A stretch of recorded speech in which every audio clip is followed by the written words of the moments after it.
इस movie journey to the west में हम एक मॉन्क को देखते हैं जिसके 3 साथी होते हैं, एक फिश मॉन्स्टर, एक पिग मॉन्स्टर और एक मंकी किंग। दरअसल मॉन्क ने इन तीनों को अपने कब्जे में किया हुआ था और अपना गुलाम बनाया हुआ था। ये मॉन्क की मदद किया करते थे। अब मूवी के शुरू में मॉन्क हमें एक ऐसी जगह पर सोया हुआ दिखाया जाता है जहाँ के लोग बहुत छोटे थे। उसके आसपास छोटे छोटे टेम्पल्स भी थे। वो लोग उससे डर रहे होते हैं और मॉन्क को भी कुछ समझ नहीं आ रहा होता कि मैं यहाँ पर क्यों हूँ। तभी मॉन्क का लीडर वहाँ पर आ जाता है और उसे एक रोशन यानी चमकती हुई रिंग देता है। वो कहता है कि ये लो, इसे अपने सर के पीछे लगा लो, अब से तुम इनके राजा हो। जैसे ही वो रिंग पहनता है वहाँ पर अजीबोगरीब चीजें होने लगती हैं, जैसे कि रिंग खुद ही डिस्ट्रॉय होने लगता है। मॉन्क काफी परेशान था कि हो क्या रहा है और तभी परेशानी में ही उसकी आंख खुल जाती है। असल में उसका एक ख्वाब था। वो एक जगह पर सोया हुआ था और अब डर के उठ चुका था। वो जिस जगह सो रहा था उसके आसपास सर्कस हो रही थी। वहाँ के सब लोग उससे कहते हैं कि आप भी सर्कस में हिस्सा लेना। अब जो उसके पास गुलाम थे यानी फिश मॉन्स्टर और पिग मॉन्स्टर, वो उनकी सूरत में, उनकी फॉर्म में लोगों को एंटरटेन करता है।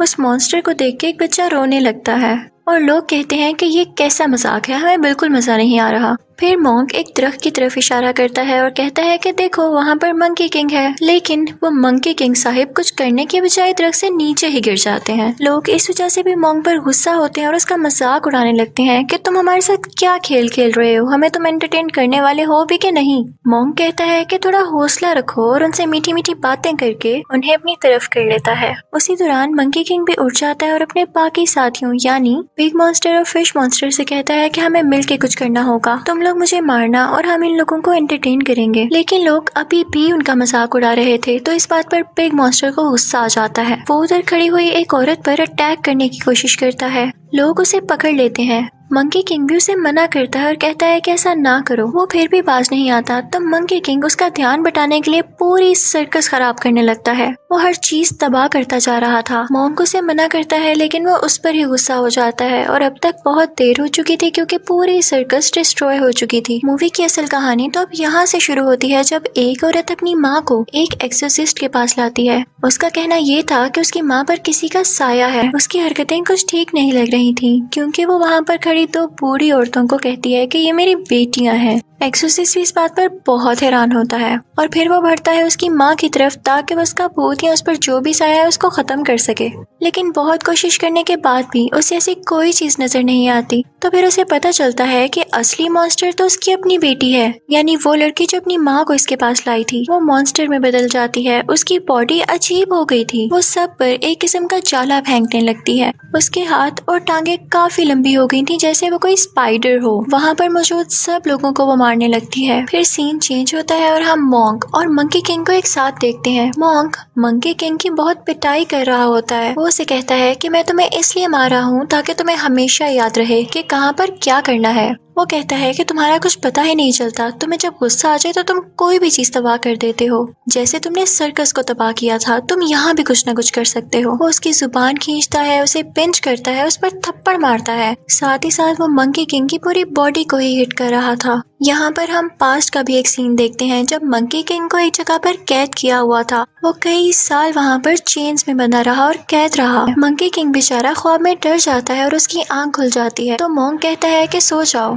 कुछ भी नहीं हुआ, मैं तुम्हारे साथ हूँ। अगले दिन हम देखते हैं कि मॉन्क को पानी चाहिए था और वो पानी की तलाश में एक घर में जाता है। उस घर में सिर्फ लड़कियां ही थी और वो भी बहुत ज्यादा। हर लड़की दूसरी लड़की से ज्यादा खूबसूरत थी। वो सब उनको देखते ही रह जाते हैं। बिग मॉन्स्टर को एक लड़की अच्छी लगने लगती है और मंकी किंग भी एक लड़की के सामने बैठ जाता है, लेकिन उसे तंग कर रहा होता है क्योंकि असल में वो लड़कियां कोई और क्रिएचर्स थीं। वो बहुत बड़ी बड़ी स्पाइडर्स थीं। मॉन्क जब ये देखता है तो वो मंकी किंग से कहता है कि तुम अपनी होश में तो हो। वो कहता है कि हम मदद मांगने आए थे और अब तुम्हारी वजह से हमें जाना होगा। लेकिन वो लड़कियां उन्हें जाने नहीं देती, अपने असली रूप में आ जाती हैं। यानी वो अब बड़ी बड़ी स्पाइडर्स बन चुकी थी और उन लोगों पर अटैक करने लगती हैं। वो लोग खुद को बचाते बचाते बाहर आ जाते हैं। मंकी किंग के सामने सबसे बड़ी स्पाइडर आ जाती है और वो उसी तरह उसकी जुबान खींचता है जैसे मॉन्क ने उसकी खींची थी और इस तरह से वो स्पाइडर को मार देता है। जब मॉन्क को ये पता चलता है तो वो मंकी किंग से कहता है कि तुम्हें मैनर्स कब आएंगे, तुम कब सुधरोगे। हर चीज का हल ये नहीं होता। कि वो जगह तबाह कर दी जाए या अगले को मार दिया जाए। मंकी किंग चुप करके उसकी बातें सुन रहा होता है और जैसे ही वो मोंग जाता है तो पीछे से वो बोलने लगता है। अब मोंग एक खामोश जगह पर जाकर आसमान के नीचे दुआ करता है, यानी प्रे करता है कि बस गॉड, अब मुझ में इतनी हिम्मत नहीं है कि मैं सब कुछ डील कर सकूं, और ये मॉन्स्टर्स भी मेरी बात नहीं मानते, मैं इनको नहीं हैंडल कर सकता, अब ये मेरे बस की बात नहीं रही है। ये सब बातें बिग मॉन्स्टर भी छुपकर सुन रहा होता है। वो सारा कुछ जाके मंकी किंग को बता देता है। मंकी किंग को तो पहले ही गुस्सा था। वो कहता है कि जब मोंग हमसे खुश ही नहीं तो हम इसको मार देते हैं, तो वो उसे मारने के लिए आगे बढ़ता है। मोंग जब ये देखता है तो उसे रिलैक्स करने के लिए कुछ पढ़ने लगता है, लेकिन इस चीज का उस मंकी किंग पर अब कोई असर नहीं होता, क्योंकि वो अब उसकी गुलामी से आजाद हो गया था। अब वो उसका मजीद गुलाम नहीं था। मोंग उसे बचते बचाते दरख्त में फंस जाता है और उसे अपने काबू में करने की कोशिश करता है, लेकिन मंकी किंग अभी भी नहीं डरता उससे। तभी आसमान से कोई तेज रोशनी निकलती है, जिसे देखकर मंकी किंग डर के वहाँ से चला जाता है। दूसरी तरफ हम देखते हैं कि फिश मॉन्स्टर अपने असली रूप में आ चुका था, यानी वो एक बहुत बड़ी और एक खौफनाक फिश बन चुका था। ये सब उन स्पाइडर से लड़ाई के बाद हुआ। फिर हम देखते हैं कि मोंग अपने तीनों साथियों को लेकर किसी दूसरे मुल्क जाता है और वहाँ की रानी और राजा से मिलता है। उस मुल्क के लोग उन्हें देख के काफी हैरान हो रहे होते हैं, क्योंकि वो अजीबोगरीब मॉन्स्टर्स थे। रानी उनका बहुत अच्छे से वेलकम करती है। फिर वो लोग राजा से मिलते हैं तो राजा उन लोगों से कहता है कि हाँ, क्या लाए हो मेरी खिदमत में, मुझे किस तरह से एंटरटेन करोगे। तो मोंग और उसके साथी कहते हैं कि हम जानते हैं एंटरटेन करना, और ये कहते ही वो उसके सामने अजीबोगरीब हरकतें करने लगते हैं जो कि बिल्कुल भी फनी नहीं थी। राजा को ये देख के काफी गुस्सा आता है कि मुझे पागल बना रहे हैं। वो उन्हें अपने महल से बाहर निकाल देता है कि ऐसी हरकतें पागल करते हैं, अपना इलाज करवाओ जाकर। मोंग जब बाहर आता है तो उसे अपनी बहुत ज्यादा इंसल्ट फील होती है। वो मंकी किंग को फिर से मारने लगता है कि तुम लोग कोई काम ढंग से नहीं कर सकते हो, और फिर उसे एहसास होता है कि वो तो खुद था जो कि अजीबोगरीब हरकतें कर रहा था। तो वो खुद को कोसने लगता है कि मैंने हर बार मंकी किंग पर ही हाथ उठाया है। वो खुद को ही मारने लगता है और कहता है कि मैं आइंदा ऐसा नहीं करूंगा। वो जाता है और मंकी किंग के आगे झुक कर उससे माफी मांगता है। मंकी किंग उसे उठाता है और कहता है कि मैंने आपको माफ किया, अब हम दोस्त हैं। वो दोनों खुश हो जाते हैं और अब मिल के कहते हैं कि हम राजा के पास दोबारा जाएंगे, उससे भी माफी मांगेंगे और फिर उन्हें अच्छा सा एंटरटेन करेंगे। वो लोग अंदर जाते हैं तो उन्हें पता चलता है कि ये तो असली राजा है ही नहीं, असली राजा को इसने कहीं गायब किया हुआ है। मंकी किंग चाहते ही उसे थप्पड़ मारने लगता है ताकि वो गुस्से में आकर अपने असली रूप में आ जाए। जैसा वो लोग चाहते थे वैसा ही होता है, वो गुस्से में आकर अपने असली रूप में आ जाता है। उसका मुंह लाल हो जाता है और उसके मुंह से आग निकलने लगती है। असल में वो एक छोटा सा रोबोट था जो कि आग फेंका करता था। वो लोग उससे बहुत फाइट करते हैं और उस दौरान महल में जितने भी लोग थे वो बाहर निकाल दिए जाते हैं। मंकी किंग क्योंकि बहुत गुस्से वाला था तो उसे बहुत जोर से हिट करता है, जिससे वो दूर जाके गिरता है। फिश मॉन्स्टर इस चीज का फायदा उठाते हुए अपने मुंह से बर्फ फेंकता है, जिसकी वजह से वो रोबोट फ्रीज हो जाता है। और फिर वो जाते हैं असली राजा की तलाश में। उस रोबोट मॉन्स्टर ने असली राजा को जमीन के नीचे कैद किया हुआ था। मोंग उस रोबोट राजा को कैद करके रानी को दे देता है और असली राजा को बचा लिया जाता है। असली राजा मोंग और उसके साथियों से बहुत खुश था और वो कहता है कि मांगो, तुम्हें क्या चाहिए। मोंग उसे कुछ नहीं मांगता तो असली राजा खुद ही उसे तोहफे में बहुत सारी लड़कियां दे देता है कि अब से ये तुम्हारी खिदमत किया करेंगी। मोंग कहता है कि नहीं, मैं इन सबको अपने साथ लेके नहीं जा सकता, पर हाँ, मैं ये चाहता हूँ कि इन सबको आजाद कर दिया जाए, रिहा कर दिया जाए। तो वो सब लड़कियां कहने लगती हैं कि नहीं, हम इसी जिंदगी में खुश हैं, हमें आजाद नहीं होना। लेकिन उनमें से एक लड़की खामोश होती है। राजा उसे अपने सामने बुलाता है और कहता है कि क्या हुआ। वो लड़की कुछ नहीं बोल रही होती तो राजा उसे गाने के लिए कहता है और कहता है कि इस गाने के साथ डांस भी करो। वो लड़की बहुत डरी हुई थी लेकिन वो वैसा ही करती है। वो बहुत नाजुक और प्यारी लड़की थी। वो राजा को पसंद आने लगती है और वो उसे अपने साथ ले जाता है, ये कहकर कि अब ये मेरे साथ रहेगी। लेकिन अब मोंग को भी दुख हो रहा था कि उसने इस लड़की को अपने साथ क्यों नहीं जाने दिया, उसने इसे वापस क्यों कर दिया।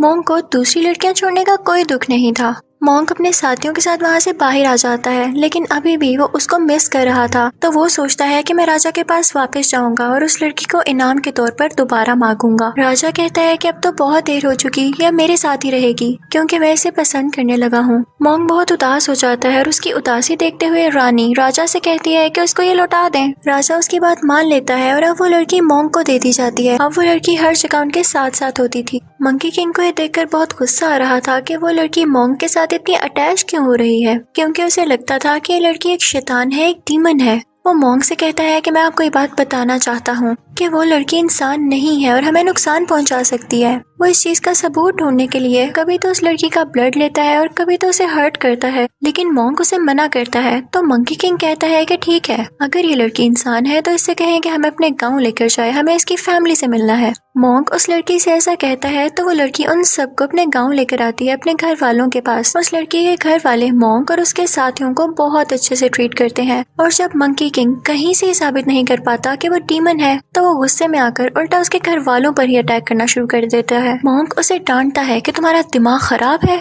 तुमने पहले भी एक लड़की को मार दिया जिसे मैं पसंद करता था। मंकी किंग ही सुनते ही वहाँ से चला जाता है और कहता है कि अब मैं लौट कर नहीं आऊंगा। अगले सीन में मॉन्क एक जगह पर उदास बैठा हुआ दिखाया जाता है। तभी वहाँ पर वो लड़की आती है और उसे पूछने लगती है कि आपको क्या हुआ है। तो मॉन्क उसको उस लड़की की बातें बताने लगता है जिसे वो पसंद किया करता था। वो लड़की उसकी बातें बहुत प्यार से और ध्यान से सुन रही होती है तो मॉन्क को इसमें वही लड़की नजर आने लगती है। वो दोनों भी बातें कर ही रहे होते हैं कि वहाँ पर फिश मॉन्स्टर और पिग मॉन्स्टर आ जाते हैं और मॉन्क को बताते हैं कि मंकी किंग बहुत गुस्से में आया हुआ है, वो हर जगह फसाद फैला रहा है, हर चीज तबाह कर रहा है और तो और उसने इस लड़की के माँ बाप को भी मार डाला और अब उसका अगला शिकार है ये लड़की। वो लड़की भाग के अपने गांव में जाती है और मंकी किंग भी उसके पीछे पीछे आ जाता है। वो उसे मारने ही वाला होता है कि तभी वहाँ पर मॉन्क भी आ जाता है। वो मंकी किंग से कहता है कि तुम्हें गलत फहमी हुई है, इस लड़की का कोई कसूर नहीं है, इसे छोड़ दो। वो लड़की मॉन्क के पीछे होती है। अब मंकी किंग मॉन्क पर ही अटैक करने आ रहा होता है। तभी वो लड़की मंकी किंग के पाँव पकड़ लेती है और कहती है कि ऐसा नहीं करो, इसको नहीं मारो। लेकिन मंकी किंग उस लड़की को हिट करता है जिससे वो दूर गिरती है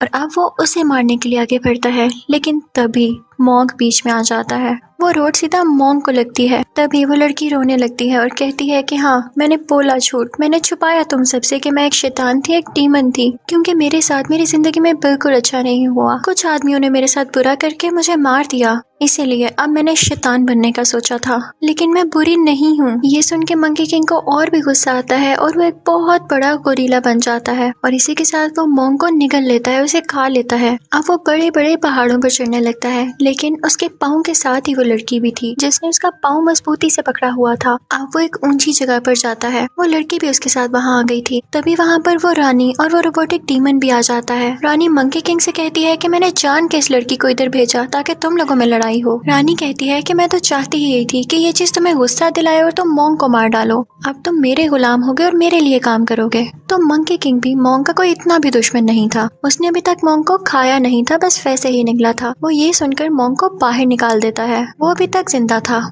मॉन्क बाहर आकर रानी से कहता है कि क्या आप हमें बेवकूफ समझती हैं या आप समझती हैं कि इस दुनिया में सिर्फ आप ही एक अक्लमंद है। जिस तरह आपकी प्लानिंग थी इस तरह ये हमारी भी प्लानिंग थी। मंकी किंग शुरू से ही मेरी तरफ था और ये हमारा प्लान था कि वो वहाँ से नाराज होकर जाएगा ताकि आप लोगों पर ये इम्प्रेशन पड़े कि हमारी तो आपस में ही नहीं बनती। अब उन सब में फाइट शुरू होने लगती है और वो एक दूसरे का मुकाबला करते हैं। वो पिग मॉन्स्टर और फिश मॉन्स्टर उस रोबोटिक डीमन को दोबारा से वैसे फ्रीज करके तोड़ देते हैं और अब मॉन्क और उस रानी में लड़ाई चल रही थी। रानी फौरन से पानी में जाती है और बुढ़ा का स्टैचू बाहर निकाल लाती है। मंकी किंग भी उस पर मुसलसल अटैक कर रहा था क्योंकि वो जानता था कि ये एक डीमन है और बुढ़ा एक अच्छे इंसान थे और वो अपनी पावर कभी भी एक डीमन को नहीं दे सकते। मंकी किंग अपनी स्टिक निकालता है और पानी में चला जाता है, लेकिन जैसे ही वो पानी में जाता है उस जैसे दो स्टैचूज और बाहर आ जाते हैं और मंकी किंग पर अटैक करने लगते हैं। मंकी किंग को समझ नहीं आ रहा होता कि बुढ़ा उस डीमन की मदद क्यों कर रहा है। वो बहुत ज्यादा जख्मी हो जाता है, लेकिन तभी एक बड़ा सा हाथ पानी से बाहर आता है जो कि